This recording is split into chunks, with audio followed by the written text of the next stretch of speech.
buenas tardes a todos, a la audiencia que está ahora mismo aquí en este directo con autorrealización. Y bueno, hoy tenemos un invitado muy especial para mí, que es Mario Sabán, doctor en psicología, fundador de Psicología y Cábala. Y pues en este canal estamos últimamente tocando mucho el tema de la cábala en relación sobre todo a la prosperidad. En mi último libro, que es El Camino del Homo Deus, es un libro en el que yo cuento cómo hemos entrado en un nuevo tiempo y bueno, es un tema que a la gente le interesa mucho, este nuevo tiempo, porque ahora mismo estamos en un momento de mucha incertidumbre, aparte del tema de la pandemia, pero también con incertidumbre de tipo económica, por la crisis que ya se está hablando, ¿no? Una crisis económica que al final es un cambio de paradigma, es un cambio de modelo. Y bueno, en este canal venimos hablando mucho sobre esta nueva economía. Nosotros le hemos llamado la nueva economía del ser, para diferenciarla un poco de la anterior. Y sabemos que pues, el conocimiento de la cábala puede aportarnos mucha información y mucho conocimiento a este tema, que es el nuevo tiempo en el que estamos ahora y en relación a este tema de la economía. Entonces, Mario, la primera pregunta que yo te hago así en la audiencia es, eh, desde la cábala, ¿cómo podemos ver primero este nuevo tiempo que estamos ahora mismo en el contexto actual y qué luz podemos arrojar sobre esta incertidumbre que hay, ¿sabes? En el aspecto sobre todo económico, ¿no? Para mucha gente la economía es una forma de esclavitud, digámoslo así, es una manera de limitar sus opciones de vida. Mira, en primer lugar, siempre cada generación a través de la historia ha creído que es muy especial y que ha vivido un tiempo nuevo. Es decir, cada generación cree que vive un tiempo nuevo y de hecho es verdad, porque cada generación vive un tiempo nuevo. Pero en realidad no estamos viviendo un tiempo nuevo con respecto al anterior, sino un tiempo nuevo, cada generación tiene otra visión de la realidad. Nosotros tenemos siempre una incertidumbre en el exterior que nunca va a terminar. Es decir, que si la gente cree que la incertidumbre no va a terminar, está un poco, confusa. Siempre va a haber incertidumbre en el exterior, pero en realidad nosotros trabajamos la certidumbre en el interior. Y la certidumbre en el interior es lo que va a dar la certidumbre en el exterior. Es decir, que en realidad nosotros si sentimos incertidumbre en el exterior es porque tenemos una incertidumbre en el interior. Por tanto, no son las cosas que vemos en la realidad de la materia las que nos lleva a la incertidumbre, sino la percepción interior de cómo vemos la realidad. Por lo tanto, nosotros somos o nosotros vemos lo que somos, dice el Talmud. Con lo cual, si nosotros tenemos una paz interior, hay paz en el exterior. Por tanto, puede haber una guerra en el exterior y si uno tiene paz en el interior, hay paz en el interior. Y esa paz en el interior es muy potente. En cambio, si una persona vive en paz en la sociedad, pero tiene incertidumbre en el interior, siempre hay una intranquilidad en el interior. Por lo tanto, aquí la incertidumbre en el exterior la podríamos poner en cuarentena, entre comillas, porque en el exterior siempre a lo largo de la historia tú puedes ver que las personas pensaron en cómo sobrevivir económicamente. Nuestra incertidumbre actual en la modernidad es una incertidumbre infantil con respecto a las incertidumbres que existían antes. Por ejemplo, nosotros hoy tenemos una nevera donde sabemos que podemos comer 3 o 4 días. Incertidumbre era en la época antigua cuando no había nevera y había que comer el pescado del día y si se pudría no tenías para comer. En consecuencia, creo que comparativamente con respecto a la historia, la modernidad ha hecho un gran avance y un gran progreso. Lo que pasa que la incertidumbre nunca va a terminar porque en realidad siempre vamos a estar progresando en el campo de la materia, en el campo de la realidad. Si nosotros queremos terminar con la incertidumbre, tenemos que darle certidumbre al alma, al interior, para tranquilizar el alma y saber el alma dónde va. Y el alma donde va no puede ser afectada por los eventos exteriores. Por supuesto, los eventos exteriores nos afectan. Yo no digo que somos máquinas, sino que tenemos que ver cómo nosotros tratamos estos efectos exteriores a la luz de nuestra interioridad. Por ese motivo, el punto central de donde comienza la cábala a trabajar es el alma humana, el autoconocimiento personal, y a partir de ahí, de un largo trabajo de autoconocimiento personal, enfrentar, entre comillas, o adaptarse, si se quiere, a la realidad que siempre va a constituir una incertidumbre la realidad exterior, porque nosotros no somos Dios para controlarla. Nosotros lo que podemos hacer es aumentar el conocimiento para ir bajando la incertidumbre, porque de ese modo vamos controlando más la realidad a medida que aumenta nuestro conocimiento. Pero incertidumbre siempre va a haber en la vida, porque siempre vamos a estar buscando algo que no conocemos. El tema es nuestra relación con lo que no conocemos. Si nuestra relación con lo que no conocemos es una relación de deseo positiva y de búsqueda, la incertidumbre es una gran alegría para nosotros, porque la incertidumbre hace que nosotros podamos seguir avanzando. Si nosotros le tenemos miedo al exterior, si no sabemos cómo avanzar hacia el exterior, si no tenemos métodos ni de conocimiento personal ni cómo funciona el exterior, indudablemente la incertidumbre va a ser más alta. Entonces, cada uno de nosotros no tiene la misma percepción de la incertidumbre. Hay personas que tienen una percepción muy alta, donde se angustian mucho, y hay personas que no tienen prácticamente ninguna angustia, ningún miedo, porque se han trabajado de manera tan interior, que en realidad su certidumbre interior hace que, a pesar de que siempre existe incertidumbre en el exterior, puedan actuar en paz frente al deseo de progreso. Entonces, nosotros tenemos un deseo que nos mueve, ese deseo que nos mueve siempre nos lleva a desequilibrios mayores, pero esos desequilibrios mayores de ninguna manera afectan la paz interior. Al contrario, la paz interior frente a esos desequilibrios de crecimiento opera con mayor fuerza y mayor confianza, lo que nosotros en hebreo llamamos emuná. Cuando nosotros tenemos confianza, es una confianza que va más allá de las pruebas externas de la realidad.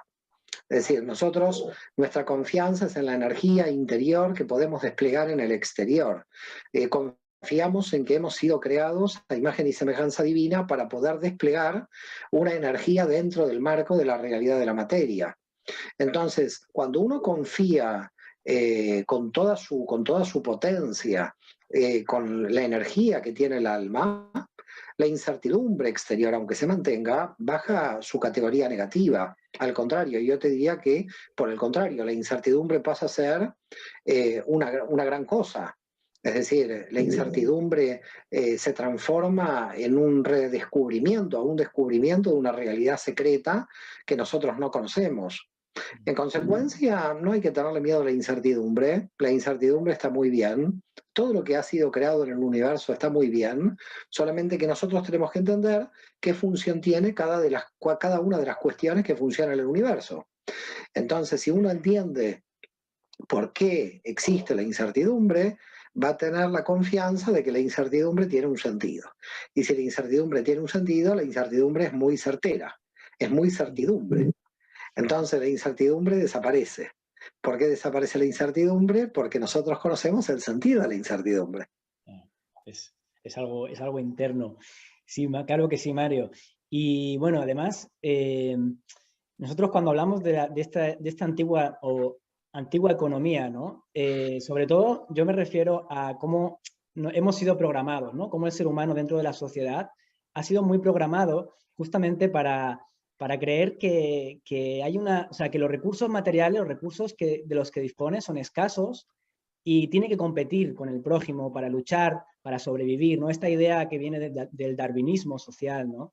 Que al final yo creo que es una visión muy reduccionista del ser humano porque es una visión puramente biológica, ¿no? O material, y no incluye y no entra esta dimensión creativa, como tú venías diciendo, de que el ser humano es capaz de moldear su realidad, ¿no? Sobre todo cuando lleva la conciencia dentro de sí y cuando adquiere ese autoconocimiento que le permite ampliar esos límites. Entonces, esta programación que hemos sufrido todos, ¿no? Y yo me viene enseguida a la cabeza pues, el tema del colegio, de la educación, ¿no? De cómo nos enseñan también a obedecer, cómo nos enseñan a competir, frente a una nueva visión del ser humano donde la creatividad, ¿no? Recién tú hablabas de algo muy importante, que es el emuná, ¿no? Es decir, aquello que emanas, entiendo yo también, aquello que está dentro de ti y que es lo que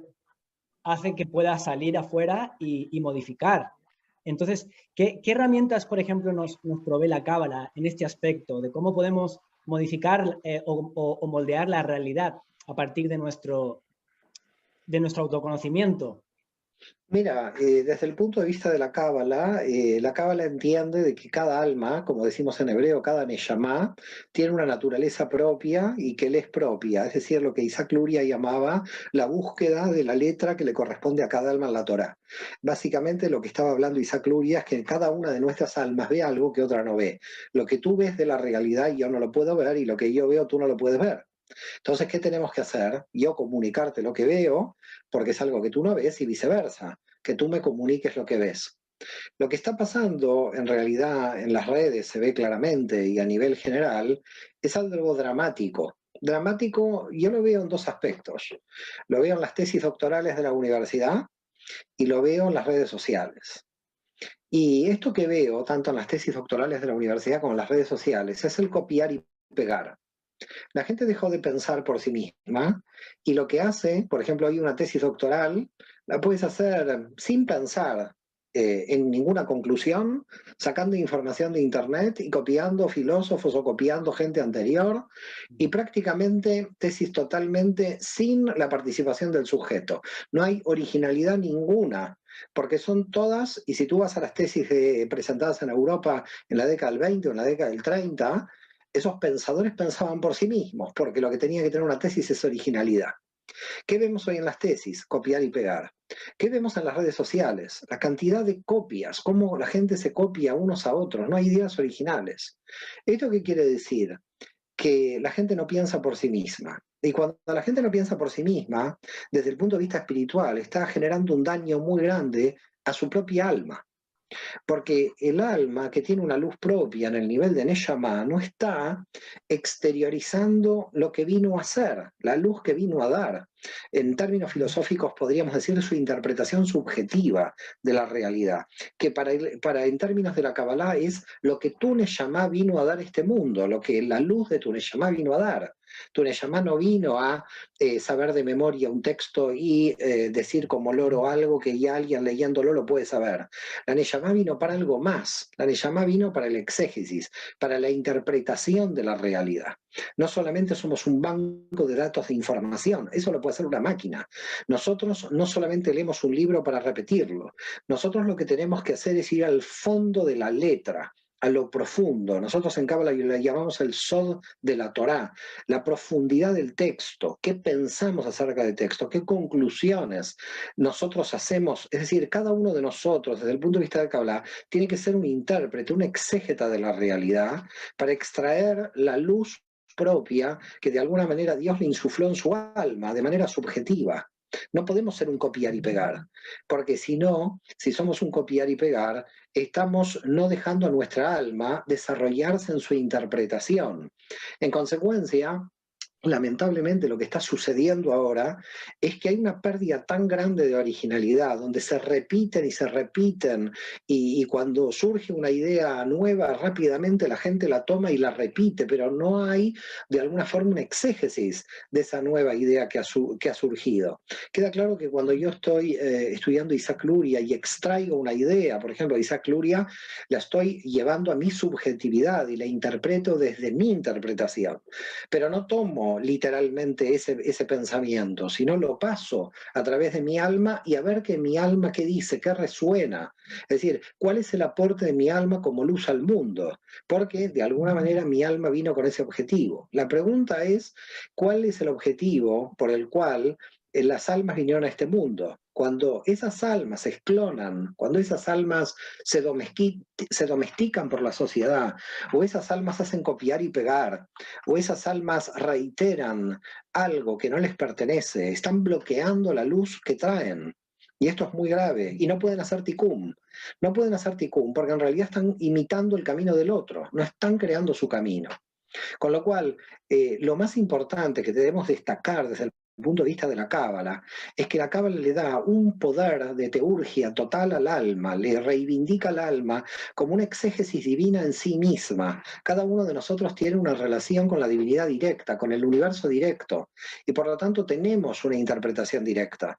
Entonces, nosotros no podemos caer en la ambivalencia de decir, hemos sido programados por la sociedad. Bueno, muy bien, ya sabemos que hemos sido programados por la sociedad. Ahora la pregunta es, si nos desprogramamos, ¿qué queda? Porque si nos desprogramamos y no queda nada, entonces sigamos programados, porque peor es que no quede nada, terminamos locos si nos sacamos la programación de la educación social. Entonces, me queda claro tu planteo de que hay que desprogramarse, pero también hay que volver a programarse subjetivamente según la interpretación que uno le dé. Entonces, ¿qué hace la gente? ¿Por qué la gente queda programada? La gente queda programada porque no quiere ejercer el esfuerzo individual de leer, de estudiar y de hacer una exégesis, porque lo mejor es centrar. Entonces, lo que uno no puede hacer es, me quejo del adoctrinamiento social, pero cuando quiero salir del adoctrinamiento social, cambio por ahí alguna ideología que me permita tener unas respuestas antisistema contra el adoctrinamiento social y cambio otro adoctrinamiento. Entonces, si cambio de adoctrinamientos no tiene mucho sentido, me voy de izquierda a derecha o me voy de una teología a otra, ¿no? Es como un católico que pasa a ser evangélico, un evangélico que pasa a ser un mesiánico que pasa a ser... Pero el problema es que, ¿cuál es su interpretación? Porque pasa por diferentes grupos religiosos o diferentes grupos teológicos, pero ¿cuál es el aporte de su alma a este mundo? Este es el pensamiento clave, ¿no? La pregunta aquí es, volvemos a la idea de Luria y de toda la tradición de la Kabbalah. Y hay un cuento sobre esto en la tradición de la Kabbalah con Rapsucia, que decía, cuando Rapsucia suba, no le van a preguntar si fue Abraham, si fue Jacob o quién fue. Es decir, a Mario Sabana, al alma de Mario Sabana, le van a preguntar, ¿usted fue Abraham? ¿Usted fue Moisés? No, ¿usted fue usted? Entonces, a la pregunta si nosotros somos nosotros, es decir, a la pregunta si nuestra alma, que vino a un objetivo en esta realidad, está cumpliendo el objetivo de esta realidad, no podemos solamente hacer una crítica con respecto a la programación social, porque la crítica de la programación social se hace desde la Revolución Francesa hasta ahora, hasta los posmodernos. Toda Europa, todos los filósofos que leas de Europa, todos van por la misma línea. Hace 2 siglos y medio que en Europa se reitera la crítica a la domesticación social. Muy bien, sabemos que el alma está domesticada, pero después, ¿qué hacemos? Porque luego hay que desprogramar, pero ¿desprogramar para qué? ¿Para tomar otra ideología? No, porque volvemos a programarnos. Entonces, lo que tendríamos que hacer luego de desprogramarnos, como decía Schlag, no el Balazulam, sino el hijo, que deberíamos aniquilar toda la educación que tenemos para saber nuestra alma realmente lo que quiere. A mí me parece muy radical este concepto, pero se puede hacer de una manera bastante evolutiva. Es decir, se puede ir dejando a la vina con algún sistema de seguridad mientras vamos desprogramando. Es decir, no podemos desprogramar el 100% porque es una utopía. Tenemos que ir desprogramando partes en la desprogramación. Y en esas partes que vamos desprogramando, hay que darle algún tipo de pregunta-respuesta a lo que estamos desprogramando. Ahora, esa pregunta-respuesta a lo que estamos desprogramando implica mucho estudio, implica mucho análisis, e implica mucho estar sentado estudiando, no copiar y pegar. ¿Qué hace la gente? La gente toma la idea de otros, copia y pega, y en consecuencia, de alguna manera, no puede salir del paradigma social impuesto, porque no está sabiendo cómo salir. Entonces, desde la Cábala, ¿qué decimos? Desde la Cábala decimos, mire, usted puede salir de su programación social, pero para salir de la programación social tiene que hacer un gran esfuerzo intelectual, un gran esfuerzo espiritual. Ahora, cuando nosotros hablamos de esfuerzo, la gente sale volando, sale corriendo. Yo el esfuerzo no lo quiero hacer. Entonces, es ahí donde estamos con el problema. El problema es que la gente no realiza el esfuerzo de estudiar, no realiza el esfuerzo de meditar, no realiza el esfuerzo de interpretación y de alguna manera les es más fácil a la gente que le venga la comida congelada. No que tenga que hacer la comida uno. A la gente le gusta que le mastiquen el puré de patatas en la boca y se lo den. Y eso no es Cábala. Cábala es una tradición mística que aboga que que reafirma la importancia del sujeto, la importancia del alma en la rectificación de la Neyamá. Y en consecuencia, la rectificación de la Neyamá le corresponde, es responsabilidad de la propia Neyamá. Si yo estoy copiando una idea de otro, en realidad la Neyamá no se puede desarrollar. Entonces, hay que tener mucho cuidado. La crítica que tú me planteas es veraz, es real, pero después de esa crítica, la pregunta es ¿qué hacemos? Y lo que tenemos que hacer es un esfuerzo muy grande de profundizar en las fuentes, un esfuerzo muy grande de estudiar las fuentes, un esfuerzo muy grande para realmente lograr tener ideas propias. Mira, hay una anécdota muy curiosa con el último Rebbe de Lubavitch y un empresario que se reúne con él antes de su muerte. Él murió en 1994, si mal no recuerdo, en New York, y el empresario le dijo al gran rabino de Lubavitch, le dijo, mire, ¿sabe qué? Yo soy muy hereje, le dice el empresario al rabino de Lubavitch. Y el rabino le dice, es que para ser hereje hay que estudiar mucho. Entonces, no creo que usted sea hereje. Entonces, la gente a veces confunde herejía con ignorancia. Un hereje no es ignorante. Para ser hereje hay que estudiar mucho. Entonces, si usted quiere que su alma de alguna manera quiere rectificar conectándose con la luz divina, o quiere que no lo manipulen ni los clérigos, ni los rabinos, ni los pastores, ni ningún poder exterior, sea político, sea religioso, no quiere estar programado, tiene que hacer un esfuerzo de desprogramación. Y aquí creo que hay algo clave que has nombrado recién tú, ¿no, Mario? Que tiene, yo creo que es fundamental, es donde todo parte, ¿no? Cómo las personas se perciben a sí mismas, es decir, porque es muy diferente percibirse como un alma que ha venido a este mundo para entregar luz, es decir, que tiene algo auténtico, algo único, algo que no lo tiene otra persona, que ha venido para eso, ha venido para desplegar, ¿no? Podemos poner diferentes palabras, pero al final es desplegar un potencial, una luz en el mundo, y ahí la conciencia está puesta también en el dar, ¿no? En qué he venido yo a este mundo a dar. Y sin embargo, existe otra conciencia que quizás es mucho más generalizada, que está puesta además en el recibir, es decir, en, eh, y en creer también, claro, en identificarse más con el cuerpo, ¿no? Como yo soy el resultado de mis padres, yo he venido a este mundo, soy este cuerpo y claro, me encuentro que tengo que seguir pues adaptándome, ¿no? Para poder sobrevivir. Y yo creo que por ahí empieza todo, porque al final está claro que los paradigmas que tú has nombrado, el religioso, el económico, podríamos decir el político, el científico, están ahí para crear cierta seguridad también y para aportar poder, ¿no? Para muchas personas es una forma, los paradigmas es una forma también de conseguir poder, ya sea escalando dentro de cada paradigma o simplemente utilizándolo. Pero ahí la conciencia está más puesta en el recibir, como en el sobrevivir, como en la parte de, para sobrevivir tengo que utilizar estos programas. Pero claro, no hay trascendencia, ahí no hay sentido profundo, es simplemente estamos en un nivel de supervivencia, entiendo yo, de especie. Bueno, eso depende de cada alma, depende de la conciencia de cada uno, no se puede generalizar. Hay personas que están en ese nivel y personas que no están en ese nivel. Lo que tú estás planteando se llama en la Kabbalah el universo de Asia, el universo puramente biológico. Cuidado que el recibir no se puede reducir solamente al campo de la materia, porque nosotros tenemos que recibir enseñanzas para poder darlas. Ya no puedo dar una clase si no he recibido, con lo cual el recibir no está mal. El problema es recibir qué y en qué nivel. Entonces, no se puede atacar el recibir contra el dar o el dar contra el recibir, al contrario, ambos son importantes. El problema es en qué nivel operativo. Y yo creo que por las palabras que tú estás diciendo, estás operando solamente en el universo de Asia, que es el universo de la materia. Y el problema del universo de la materia es que es un universo de instrumentos para que nos podamos elevar a otros universos superiores. Es decir, si hay gente que tiene, lamentablemente, una conciencia solamente biológica, biológica, queda claro que solamente operará en ese campo, en el campo de la materia. Lo que pasa es que no estamos diseñados para eso, y el campo de la materia lleva un vacío existencial muy grande en las personas, porque no estamos diseñados para solamente actuar en el campo de la materia. El diseño de nuestra estructura es para trascender el universo hacia ira y etzirá e ira bría.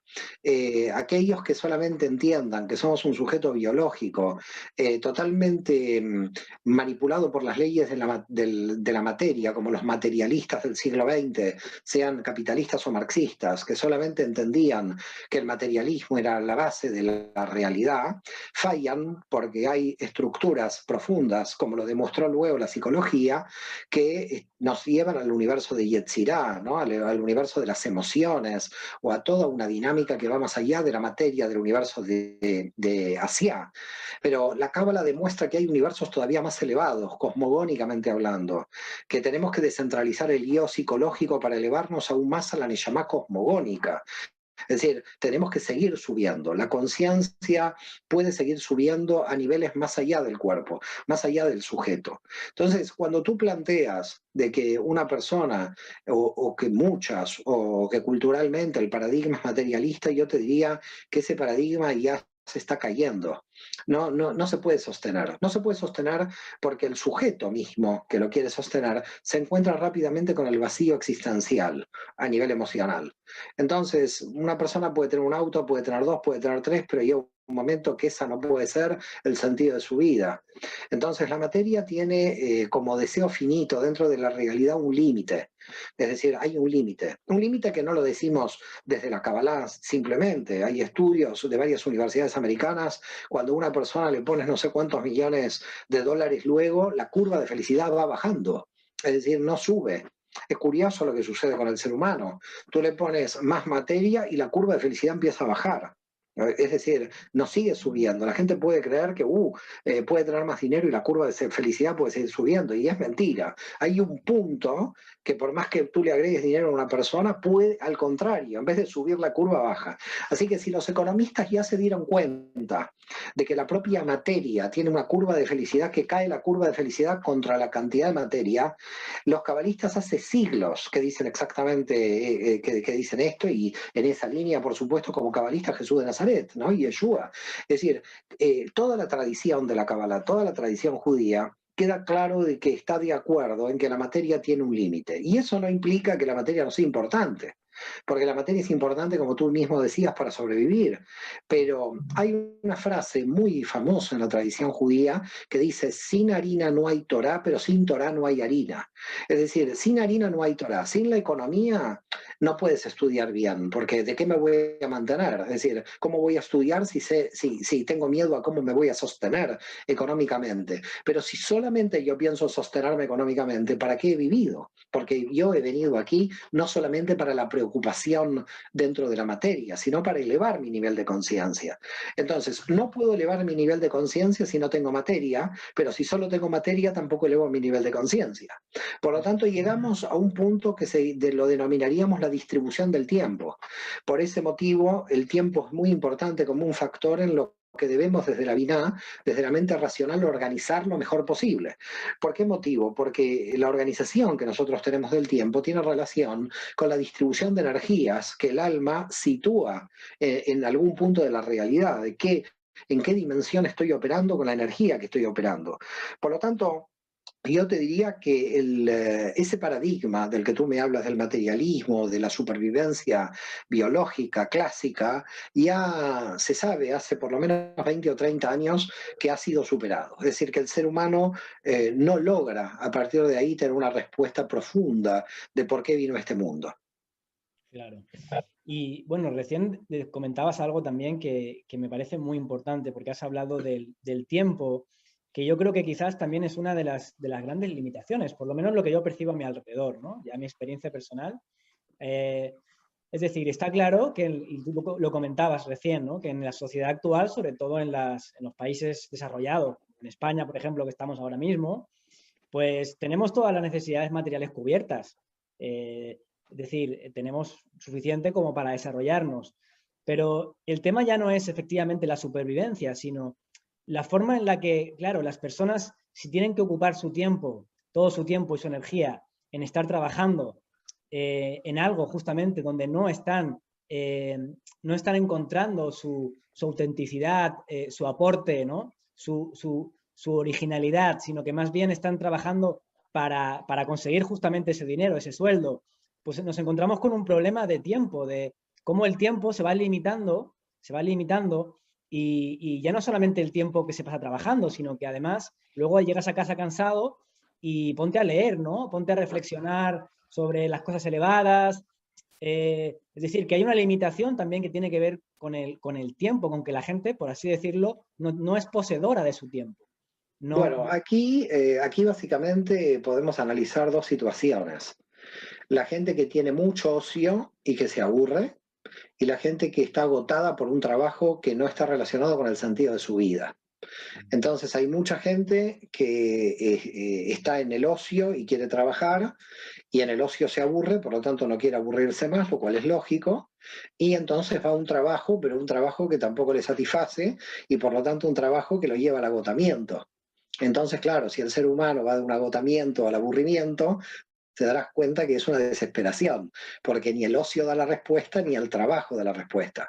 Yo creo que la respuesta está en el sentido por el cual tu alma vino a este mundo. Lo que tienes que hacer es una labor que tenga una relación con tu alma. Si tú a mí me dices que me llevas a un hospital y que yo tengo que ser cirujano, mi alma no vino a este mundo para eso. Si me dices que tengo que pilotear un avión, bueno, que empiecen a rezar los que están ahí arriba del avión, porque eso puede ser un desastre, porque tampoco mi alma vino a esto.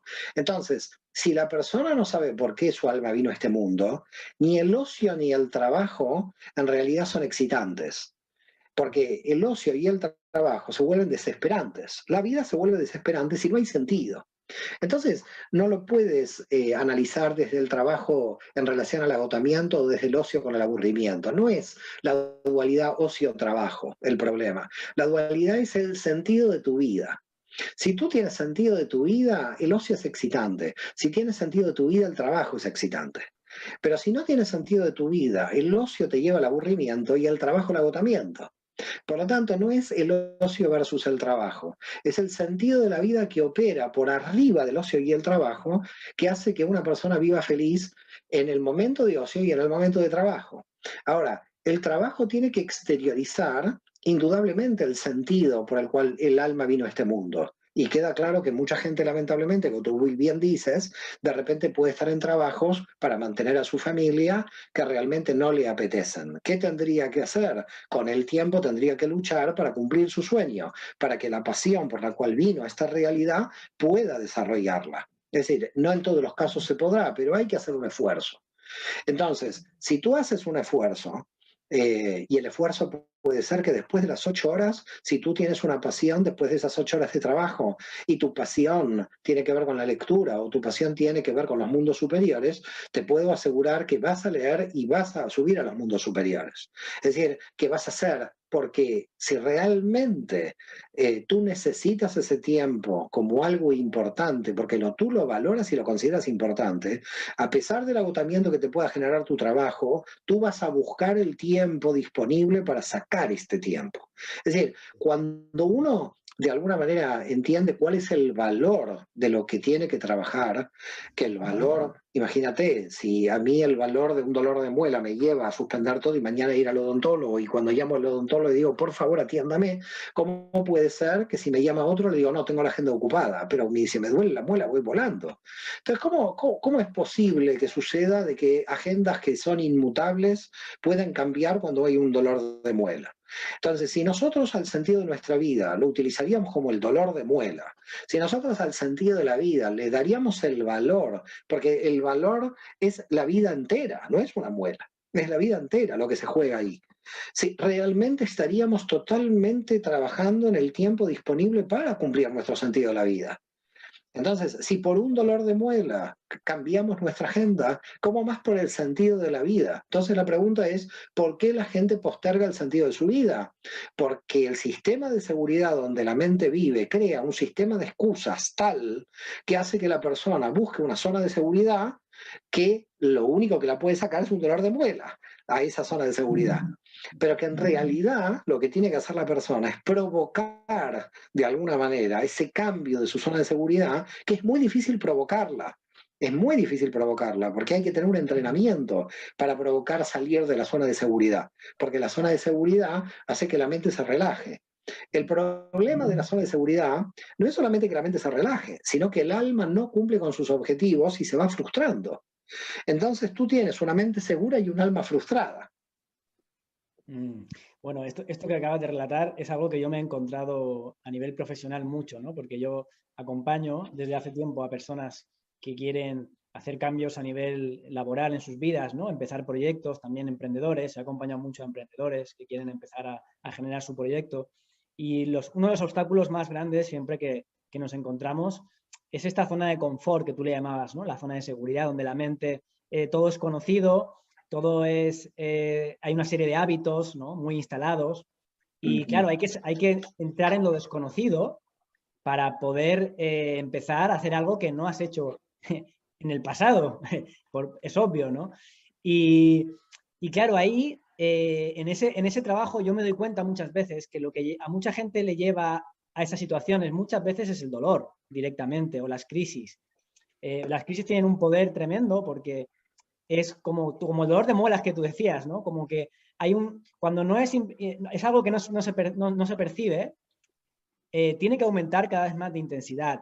Ese mensaje del alma, ¿no? Entiendo yo también, que es, oye, estás perdiendo el tiempo, tienes que cumplir tu función y no lo estás haciendo. Y te estás justificando y tienes excusas. Y tiene que llegar un momento en el que la persona lo pueda oír. Y a veces para poder oírlo hace falta un zarandeo, ¿no? O muchas veces Sí. una crisis. De todas maneras, yo creo que justamente la cábala tiene un poder muy potente, la mística hebrea, a partir de todos los siglos de su desarrollo, de prever esa realidad, de prever ese futuro. Quizás probablemente porque como los judíos a lo largo de la historia hemos sufrido tantas persecuciones y teníamos que prever el futuro, probablemente también la mística refleje esa prevención del futuro, ¿no? Es decir, de qué sucederá en el futuro. De lo que estamos hablando aquí es algo muy importante, porque estamos hablando de, por supuesto, desde la cábala creemos en la reencarnación, que el alma, pero en esta realidad nuestra alma tiene esta identidad. Entonces, luego, por supuesto, el alma podrá volver, pero volverá en otra identidad. Y lo que tiene que hacer es la responsabilidad de rectificar en este plano de la materia con esta identidad. Es decir, hay lo que nosotros llamamos zona de seguridad de la vida, crea una irresponsabilidad frente al alma. Lo que la gente tiene que entender es que nosotros somos responsables de nuestra alma. Y la responsabilidad que tenemos con el alma es que tenemos que sacar a a la mente de su zona de seguridad. Entonces, sacar a la mente de su zona de seguridad es nuestra responsabilidad. La mente nos envía otro mensaje, nos envía de que si la sacamos de la zona de seguridad somos unos irresponsables. Entonces empezamos a fluctuar entre la mente y el alma. ¿Quién me está diciendo la verdad? Gente que queda disociada, que tiene como dos personalidades dentro, ¿no? Porque llega un momento donde es terrible, porque si la mente con su zona de seguridad es muy fuerte, le hace cosas terribles al alma, hasta la puede hacer enfermar a nivel corporal, con mentes muy potentes que toman una decisión de mantenerse a rajatabla en una zona de seguridad. Por lo tanto, la biná, cuando cae en lo que se hablamos la clipa de la biná, que es esa zona de seguridad, hace que no pueda desarrollarse el alma y que una persona pueda verse frustrada. Entonces, ¿la cábala qué propone? La cábala propone poder ver antes esto, poder rectificar antes de que llegue el dolor.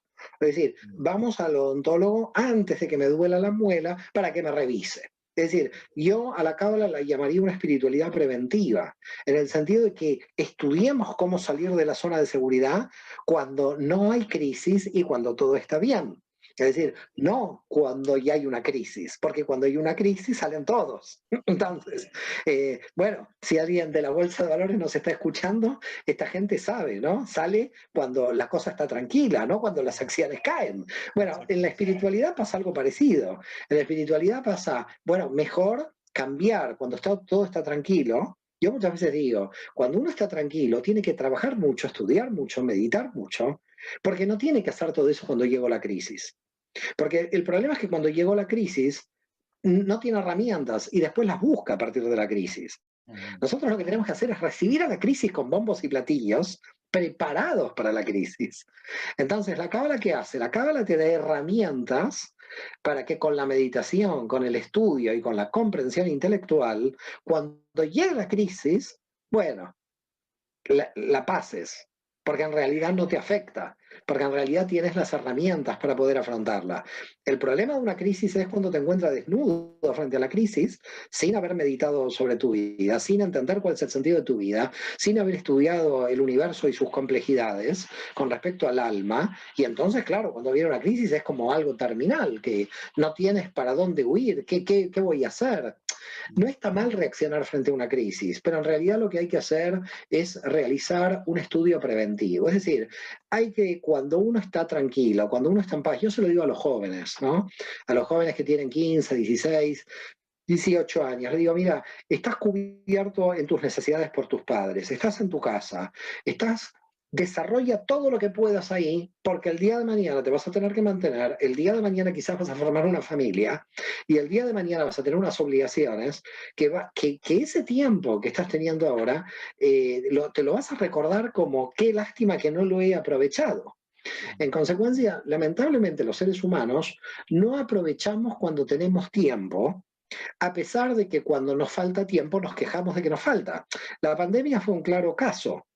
Todo el mundo nos quejábamos hasta que llegó la pandemia y el confinamiento, que nadie tenía tiempo, y de repente nos encontramos a partir del 13 o 15 de marzo del 2020 con todo el tiempo disponible, 24 horas. La gente se desesperó, la gente no sabía qué hacer, a pesar de que se había quejado. Por lo tanto, aquí la cuestión no es una crítica al sistema, aquí no es una cuestión de nos falta tiempo, aquí es una cuestión de realmente entrenarse anticipadamente para cuando la crisis llegue y encontrarnos ahí sin crisis, porque cuando uno está entrenado, la crisis llega pero uno no la ve, porque tiene tal nivel de entrenamiento que no puede sentir esa crisis.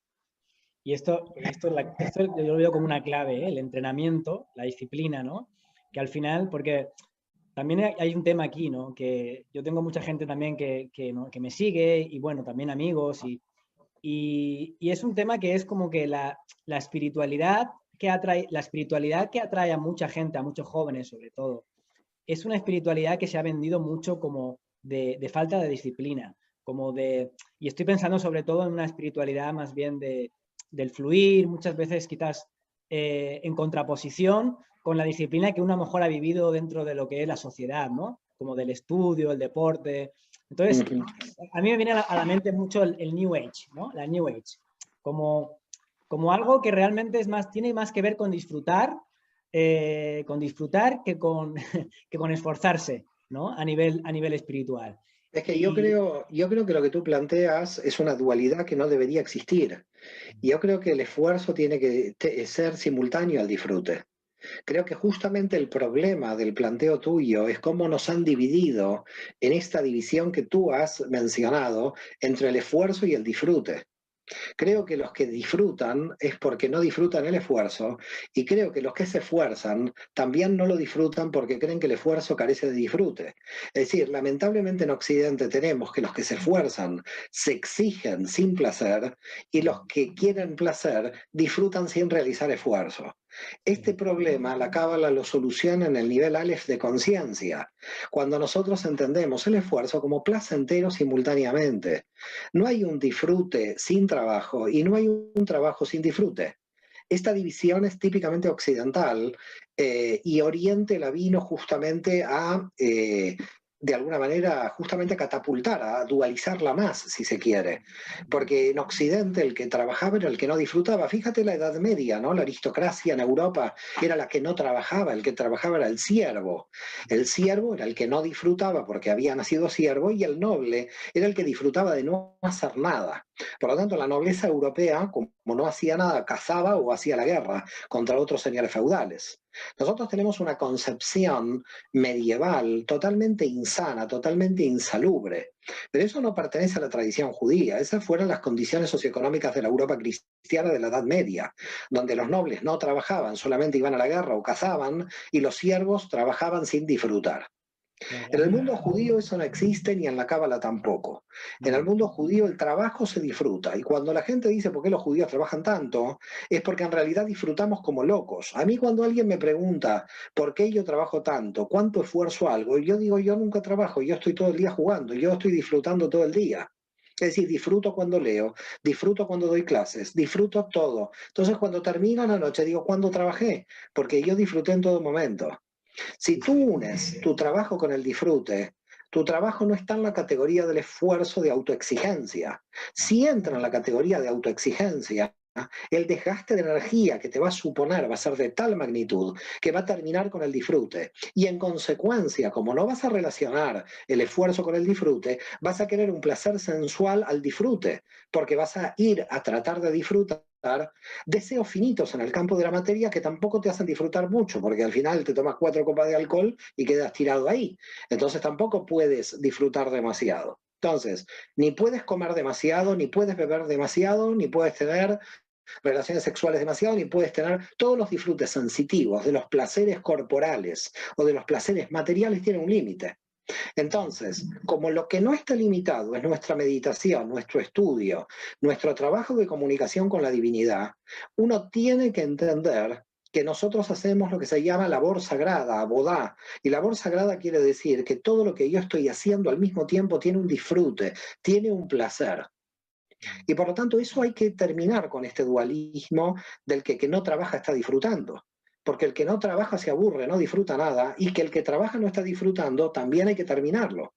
Entonces, como tú bien dices, hay una espiritualidad que ha crecido en la New Age de que vamos a fluir todos en el sentido del ocio, y yo te digo, esa percepción dualiza más la realidad. Se está buscando el placer, pero de la evasión del trabajo, porque el trabajo no me da placer. Es decir, si el trabajo y el estudio te da placer, todo el tiempo vas a estar trabajando y estudiando, porque el estudio y el trabajo está conectado con el placer. Si el trabajo y el placer no, si el trabajo y el placer no están unidos, si el estudio y el placer no están unidos, y cuando hablo del placer hablo del deleite interior del alma, no del placer sensitivo exterior. Si tú disocias el esfuerzo con ese deleite espiritual del alma, lo que vas a provocar es que esa alma va a necesitar placeres fuera del estudio y fuera del trabajo. Y por lo tanto va a vivir una vida dual. Va a estar huyendo al placer, que no le puede dar placer porque se va a aburrir de tanto placer, y cuando se canse del placer va a volver al trabajo que lo va a ver como exigencia. Y hay gente que pasa la vida entre un ocio que no le da más placer del que le puede dar las cosas finitas en el campo de la materia, y un trabajo que no le da placer porque no asume ese trabajo desde un punto de vista placentero. Hay que enseñar a que uno tiene que conectar con el disfrute con su estudio y tiene que conectar con el disfrute con su trabajo. Y por lo tanto el esfuerzo hay que volverlo placentero. Mientras decías esto, Mario, me venía mucho la idea como, ¿no? Si es esta idea del equilibrio o del centro, ¿no? De unir esas dos polaridades que tenemos, ¿no? Porque es verdad que la mente occidental muchas veces nos ha dualizado, ¿no? Ha creado esta dicotomía entre el trabajo y el placer, el esfuerzo y el disfrute. Y eh, esa forma de unir esas dos variables con un equilibrio también, ¿no? Porque también tenemos, y esto ya sería para hablar mucho más, ¿no? Porque tú has hablado un poco de la historia, creo que tiene que ver también con el cristianismo en Occidente, ¿no? Como esta idea de que el placer en sí era malo, ¿no? Del pecado como la parte sensitiva y a su vez en la etapa medieval y luego yo creo mucho con el tema de la reforma protestante, como esta idea de que la salvación estaba en el esfuerzo, en el sacrificio, en el trabajo duro, a veces de manera sin sentido, ¿no? Muy enfocada muchas veces también en los resultados. Y claro, eso es, creo que la reacción que hemos tenido después ha sido como irnos al otro polo con la New Age, ¿no? Es decir, vámonos solamente a disfrutar y a pasarlo bien y desconectamos con la razón. Yo me he encontrado muchas veces en diferentes talleres de diferentes cosas New Age donde la razón estaba mal vista, el pensar estaba mal visto. Todo era sentir, el cuerpo, disfrutar y no pienses y no utilices la razón. Es como que se va al otro extremo. Sí, sí, bueno, nosotros el problema que tenemos básicamente en el árbol de la vida es ir hacia los laterales del árbol. Lo que no llegamos es a oscilar sobre la línea media del árbol. Es decir, o nos vamos a la derecha intuitiva de Jochma, hacia la línea derecha, o nos vamos a la izquierda restrictiva de la racionalidad, ¿no? Entonces, vamos de un académico de la Universidad Occidental que tiene poca relación con esa parte emocional, o vamos a ese sentido hedonista prácticamente del fluido que viene del otro lado, sin aplicarle la razón, porque parece que en ese sentido, para esa New Age, la razón se vuelve una enemiga número uno de la posibilidad del placer. Pero yo no le veo ninguna contradicción, al contrario, yo creo que cuando uno tiene organizada la mente a nivel racional, de ninguna manera está huyendo del placer, puede tener un gran placer intelectual de estar ordenado, de estar organizado mentalmente y justamente puede regular desde la mente racional, desde la Binah, el placer y por lo tanto lo puede sostener al placer. En cambio, el que se va al placer absolutamente lo mata porque lo lleva al displacer, lo lleva fuera del límite del placer. El que busca el placer desesperadamente lo termina perdiendo y por lo tanto solamente quien lo puede regular desde el punto de vista racional y lo puede controlar y le puede poner un límite lo mantiene. Justamente el placer se mantiene por el límite racional que la razón le pone al placer, no por un placer a la n, un placer al infinito, porque no podemos tener un placer infinito en lo sensual, pero sí tenemos el éxtasis o el deleite al infinito en cuanto al nivel de conciencia, que sería otro esquema. Es decir, una cuestión en el árbol de la vida queda muy claro. Una cuestión es el placer que nosotros tenemos en Netzach, es decir, el placer sensible, sensitivo de la comida, de la bebida, de las artes, el placer sensitivo, visual, auditivo de la música, y otra cosa es el placer interior, el deleite que me lleva al aumento de nivel de conciencia. No son comparables, porque el aumento de nivel de conciencia, el aumento de edad, me lleva a una prácticamente camino infinito de ascensión del nivel de conciencia, que me da un deleite permanente, donde la mente racional no necesariamente le tiene que poner un límite, le va solamente poniendo límites para que no vaya demasiado rápidamente hacia arriba, pero en realidad sí le tiene que poner límites a los placeres sensitivos para sostenerlos, porque los sensitivos actúan en el campo del mundo material y por lo tanto finito. Entonces, el ser humano tiene que no irse ni hacia la derecha intuitiva ni a la izquierda racional, tiene que intentar oscilar entre ambos. Y cuando en Occidente nos damos cuenta que actuamos de manera tan extrema y tan dualista, ¿eh? tan dualista, no sabemos que estamos cayendo bajo el paradigma que creemos hipotéticamente combatir, porque esto es también lo curioso. Nos quejamos desde Kant hasta aquí, desde la crítica de la razón pura en filosofía, hacemos una crítica de la filosofía y hacemos una crítica de la política, pero el problema de la filosofía europea es que ha hecho mucha crítica, pero no ha construido sobre esa crítica nada. Es decir, se ha criticado y criticado y criticado, pero luego hay que construir. Entonces, para construir hay que en un momento dejar de criticar y tratar de subir a una unidad superior fuera de la dualidad. Entonces, porque la crítica te puede poner una dualidad, es decir, la crítica te puede mantener en una situación también de zona de seguridad. La crítica se puede volver una zona de seguridad. Sí, sí. Por lo tanto, yo critico, pero no me muevo. Entonces me vuelvo una zona de seguridad, pero una zona de seguridad más perversa, porque el crítico cree teóricamente que está saliendo de la zona de seguridad, con lo cual crea una zona de seguridad de la que él no se da cuenta de que está entrando. Totalmente, ¿no? Y esto también que estás comentando ahora, esto de quedarse mucho, ¿no? en la crítica, y en relación, por ejemplo, a lo que hablábamos desde el principio, ¿no? Para retomar la idea esta de la economía, ¿no? Del momento en el que estamos ahora. Claro, yo me he dado cuenta también, ¿no? De que cuando uno, por ejemplo, se pone a ver vídeos en YouTube o información, ¿no? Estamos en un momento en el que hay mucha crítica de, por ejemplo, del sistema monetario, cómo funciona, ¿no? La moneda fiat, que tenemos que cambiar del sistema monetario porque el sistema monetario no funciona. Y claro, tenemos que empezar a dar propuestas, a ser creativos, a decir, bueno, ¿cómo vamos a construir algo nuevo sobre esto? ¿Cómo vamos a aportar algo nuevo? ¿No? Yo creo que es mucho más interesante el diálogo también de crear cosas nuevas, de aportar, que quedarnos simplemente en la crítica, en que el modelo no funciona, que este modelo no funciona, que este modelo no funciona. Y aquí es un aspecto, por ejemplo, yo lo trabajo bastante, ¿no? El tema estamos trabajando el tema de la economía porque también creemos que tenemos que aprender a relacionarnos con el dinero de una manera diferente, de una nueva manera, ¿no? Que ojalá la economía esté mucho más enfocada en el propósito de cada persona, es decir, que cada persona realmente pueda aportar el valor que tiene y que ha venido a dar. Y vamos a salir todos beneficiados, es que eso beneficia a todo el mundo, que cada alma, cada persona pueda aportar su valor auténtico, nos va a beneficiar a todos como sociedad, ¿no? Entonces, Totalmente de acuerdo, absolutamente de acuerdo contigo, esto me queda clarísimo. Por ese motivo, el cambio, la evolución viene a partir de cada una de las almas. No es un cambio de sistema, porque tú cambias el sistema con el mismo nivel de conciencia y no llegamos a ninguna parte. El problema viene del cambio de nivel de conciencia, no es un problema de sistema.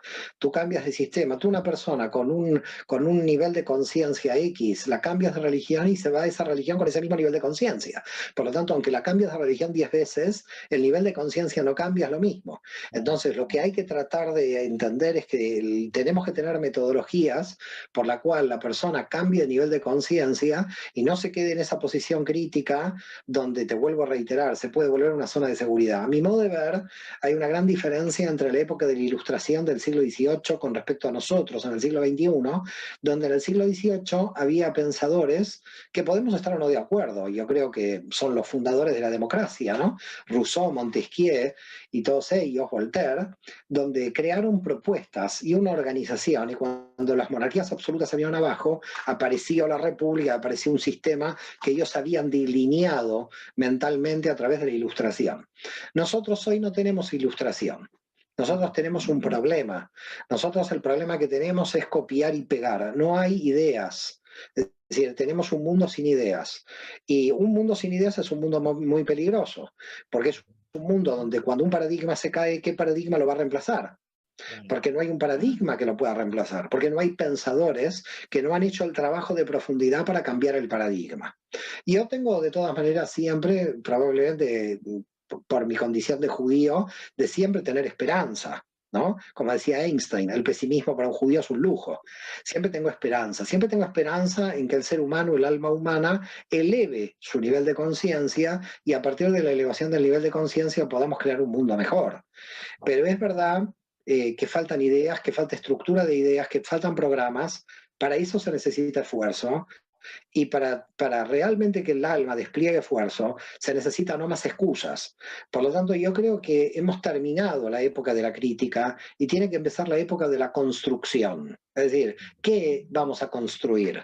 Ya lo que está criticado lo hemos criticado suficiente, pero que la crítica, como ya te dije, no nos lleve a una zona de seguridad que todavía es más falaz, porque parece que al criticarla no la vemos como zona de seguridad. Creo que estamos ante un momento muy interesante, todas las teologías se están derrumbando, las religiones tradicionales no están pudiendo soportar de que las almas se unan con la divinidad directamente, las ideologías se pulverizan, es decir, no hay ni izquierda ni derecha, solamente los políticos se quedaron hablando solos en términos de que la gente ya no entiende ni directamente, están totalmente alejados todo el mundo, en todos los países hay un alejamiento muy grande del tema político, lo cual para mí es un punto fundamental, una clave fundamental. La indiferencia política que hay hoy y la indiferencia religiosa es un motor importantísimo para el cambio de paradigma. Es decir, creo que yo, al contrario, no lo veo como negativo, lo veo como muy positivo. La gente se está apoderando de manera autónoma del poder de su alma, lo cual nos va a llevar a un modelo muy interesante a partir de este cambio que en el silencio, que ni las instituciones religiosas ni políticas se están dando cuenta de lo que pasa en la sociedad. Ha habido una bifurcación en los últimos 30 años de los intereses de las instituciones con los intereses del sujeto. Las sociedades van muy aceleradas creciendo y las instituciones están muy atrasadas en su crecimiento. Y esta bifurcación en algún momento se va a ver, realmente que la estamos sintiendo, esta bifurcación, la bifurcación si se sigue ahondando más, va a llegar a un punto donde el sistema va a sentirse totalmente indiferente frente a individuos que van a tener absolutamente todo el poder autónomo. En ese momento, vamos a llegar a ese momento y veremos cómo los sistemas van a tratar este tema. Vamos a ver que el sistema en general no muere, intenta no morir, va a intentar por todos los medios intentar de sobrevivir vivir.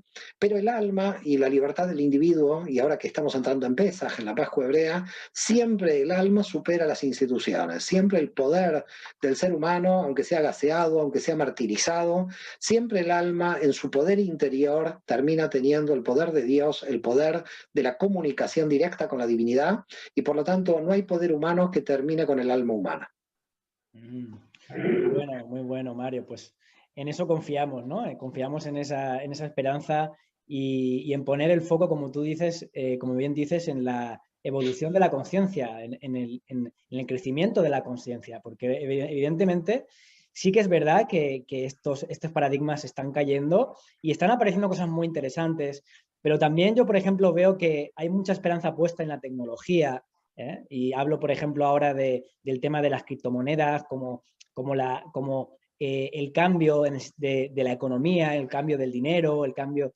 Pero claro, si las personas no cambian, no aumentan su conciencia, por mucha tecnología que tengamos, al final vamos a hacer el mismo uso. Es decir, yo creo que la clave está en esa mejora de la conciencia. La tecnología está claro que puede ayudar mucho, y no sé si tú tendrás la misma opinión que yo de respecto a la tecnología externa. La tecnología puede ayudar al alma, pero siempre y cuando el alma esté creciendo, o sea, el alma tenga ese poder sobre la tecnología, ¿no? Porque si no, simplemente nos convertimos en, en esclavos de la tecnología, por así decirlo.